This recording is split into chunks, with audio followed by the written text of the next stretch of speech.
સુરેન્દ્રનગરમાં ખાણ ખનીજ વિભાગે ઝડપી લીધી ખનીજ ચોરી।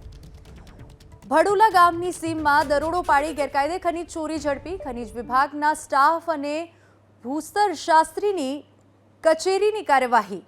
કેટલી ખનીજ ચોરી કરાઈ તે અંગે ચાલી રહી છે તપાસ। તો સુરેન્દ્રનગરથી આ સમાચાર, જ્યાં ખાણ ખનીજ વિભાગે વધુ એક ખનીજ ચોરી કરતી ઝડપી લીધી છે। ભડુલા ગામની સીમમાં દરોડો પાડીને ગેરકાયદે ખનીજ ચોરીનો પર્દાફાશ કર્યો છે। ખનીજ વિભાગના સ્ટાફ અને ભૂસ્તર શાસ્ત્રીની કચેરીની આ કાર્યવાહી છે। કેટલી ખનીજ ચોરી કરાઈ તે અંગે હાલ તપાસ ચાલી રહી છે। સુરેન્દ્રનગરમાં ખાણ ખનીજ વિભાગે ઝડપી લીધી ખનીજ ચોરી। ભડુલા ગામની સીમમાં દરોડો પાડી ગેરકાયદે ખનીજ ચોરી ઝડપી। ખનીજ વિભાગના સ્ટાફ અને ભૂસ્તર શાસ્ત્રીની કચેરીની કાર્યવાહી। કેટલી ખનીજ ચોરી કરાઈ તે અંગે ચાલી રહી છે તપાસ। તો સુરેન્દ્રનગરથી આ સમાચાર, જ્યાં ખાણ ખનીજ વિભાગે વધુ એક ખનીજ ચોરી કરતી ઝડપી લીધી છે।